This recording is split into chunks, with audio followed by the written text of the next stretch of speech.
Welcome to the DCTV News at Noon program. I'm Kendra Cook. Dolores County Broadcasting Network is the producer of DCTV with support from the Southwest TV Translator Association. If you have a news topic or event that you would like to see covered, give us a call. The studio number is 970-677-4119. Today's show runs Thursday at noon and is uploaded to our YouTube channel and our DCTV News at Noon Facebook page to watch on demand. Today is August 9th, 2018, and now the news at noon. Reported in the Durango Herald by Mark Harden, as originally reported by Colorado Politics, AP Photo. Floyd Cerulli, one of Colorado's most noted pollsters and a go-to pundit on state politics, seems to be of two minds about Governor John Hickenlooper's chances as a presidential candidate. It's a topic he's been asked about frequently lately.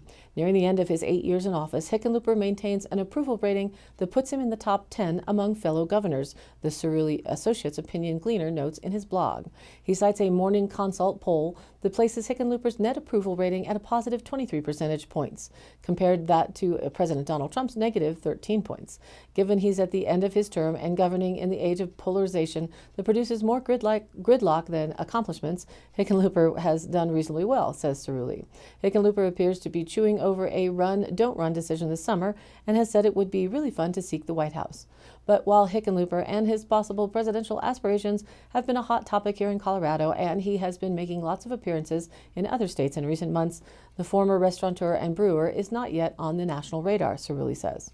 A recent Washington Examiner appraisal of the chances of Democrats in the 2020 presidential race focuses on 9 potential candidates and tacks on 3 second-tier hopefuls. No one on either list is named Hickenlooper. A Harvard CAPS Harris poll in June of Democratic voters on their 2020 presidential picks did not include the Colorado governor. Joe Biden came out on top. And a Washington Post list in July of its picks of the top 15 contenders for the Democratic presidential nomination in 2020 also leaves Hickenlooper off, although he's among 11 others labeled as, quote, worth watching.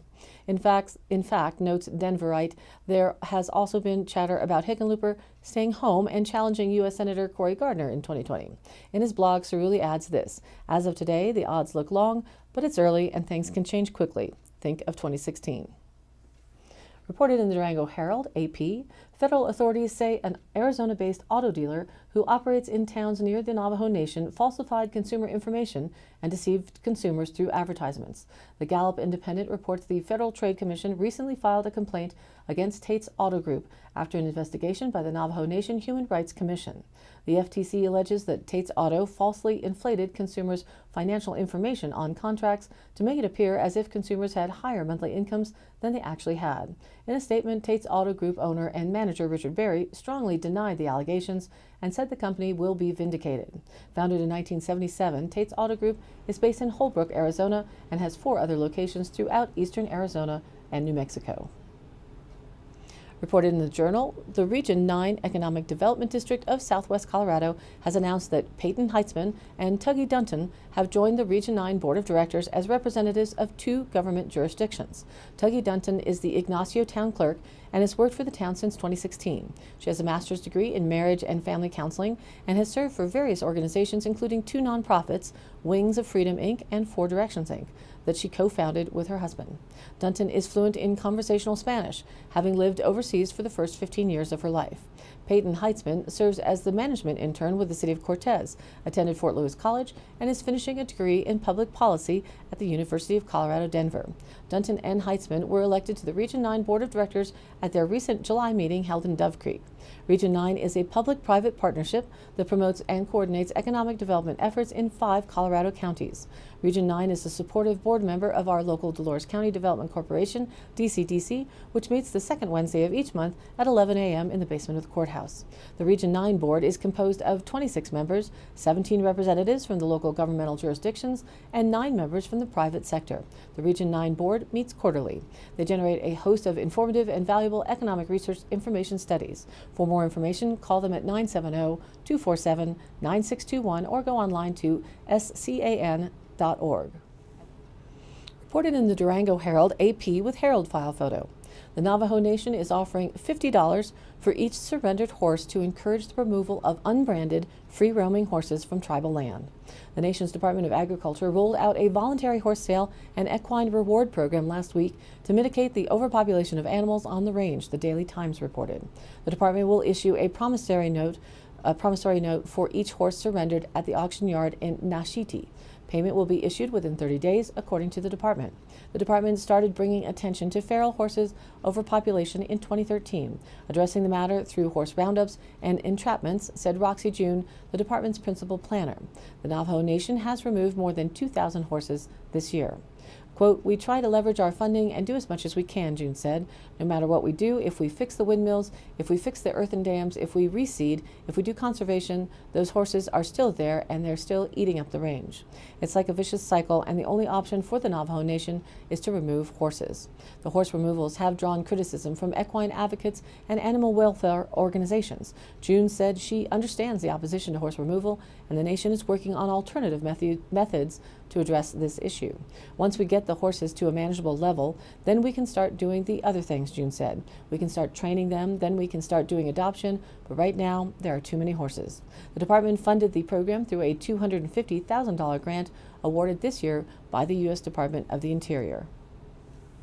Reported in bibliotecapleiades.net by Marco Medic or greencamp.com.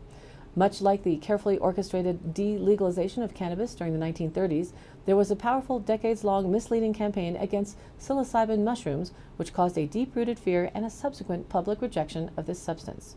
Just as cannabis is now finally seeing an increase in public trust, several studies have been published which show extremely promising results for the use of psilocybin mushrooms in patients who suffer from anxiety and depression or are battling addiction, and for patients who are terminally ill, helping them alleviate their fear of death. Psilocybin can also be exceedingly helpful for individuals who don't have full-blown depression or anxiety. The pace and structure of modern life is creating symptoms of these disorders in practically everyone, and the number of people afflicted is constantly on the rise. Psilocybin mushrooms are currently scheduled as a Class 3 narcotic in Canada. What's important to consider when we look at hard drugs is the level of human tampering with the substances. Cocaine is made from the coca plant. Approximately 1% of street cocaine is pure plant material, and heroin is derived from the poppy plant, but both of these natural substances undergo a series of production techniques which include adding numerous harmful chemicals, thus producing a very harmful and highly addictive narcotic. On the other hand, substances like cannabis and mushrooms require absolutely no human alterations to have effect, and they are typically used in their natural plant form. In the same way that the THC cannabinoid in cannabis is responsible for the psychoactive effects we experience with pot, as well as being responsible for a lot of medicinal benefits, psilocybin mushrooms have their own compound called psilocybin. There are several prehistoric rock art drawings which show quite probably the importance of psychoactive psilocybin mushrooms to the artists that drew them. One such is in Spain near Vilar del Humo and is approximately 6,000 years old, and the other is in Tassili N'Ajjer, a national park in the Sahara Desert, dating from 7,000 to 9,000 years ago. Terence McKenna, who was a famed psychonaut, author, and an avid advocate for the responsible use of naturally occurring psychedelic substances, studied the artwork and culture of Tassili N'Ajjer. The rock paintings from the Neolithic era depict domesticated cattle, and McKenna concluded that psilocybin mushrooms would have grown from the dung of the animals, which is a very common occurrence. The psychoactivity of the mushrooms would have heavily influenced and further developed the spiritual and religious systems of the Tassili N'Ajjer people, and without the domestication of cattle, that would not have happened. In South America, numerous indigenous cultures use psilocybin for spiritual, religious, and divination practices. This was, of course, halted once the Spanish conquistadors established their rule on the continent, but in remote areas these practices endured uninterrupted. Other religious and divinatory tools like peyote and ayahuasca were also strictly forbidden, but fortunately, because of the vast rainforest and the generally rough terrain, these practices persisted.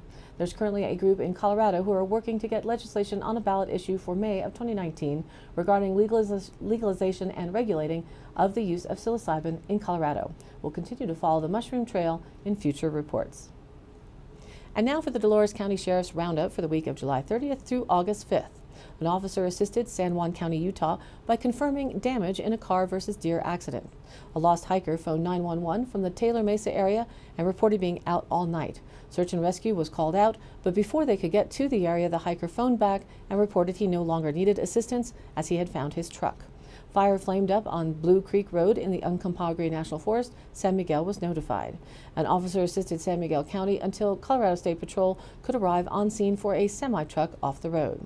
There was a wallet turned into the sheriff's office, and the owner contacted and picked the wallet up. A car lost a tire while driving on Highway 491. And that concludes today's Roundup.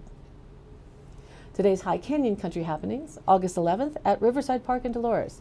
It's the Dolores River Anglers Annual Summer Cookout, hosted by the Dolores River Anglers Trout Unlimited. Burgers and beverages will be available. There's free casting lessons and contests. Learn where to fish on the Dolores River. It all starts at 10 a.m. August 12th is the last of the summer Dolores County Junior Rodeo Series. Sign up by yesterday Wednesday, or just come out to the Dolores County Fairgrounds on Sunday to watch the kids kick up the dirt with the final round. August 18th, Rico Trails Alliance 2018 fundraiser. They're doing a super fun group ride at 10:30 a.m., followed by delicious A.M. Mono street tacos, music with Porch Couch starting at 1:30, and beverages from Telluride Brewing Company and Telluride Distilling Company, and over 3,000 worth of goodies in our silent auction and raffle, they say. They hope to see everyone over in Rico for a don't you dare miss it good time. Meet at the Rico Town Park. For more information on the organization for the trails, visit them online at ricotrailsalliance.org.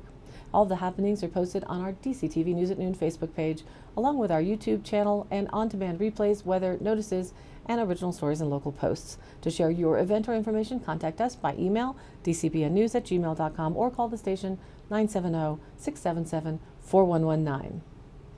Thank you for tuning in. News at Noon airs at noon Monday through Thursday, and then is available on demand online on our YouTube channel and our DCTV News at Noon Facebook page. Please like us there and share it with a friend. This has been a production of DCTV for the News at Noon program out of Dove Creek, USA. I'm Kendra Cook. Thank you for watching.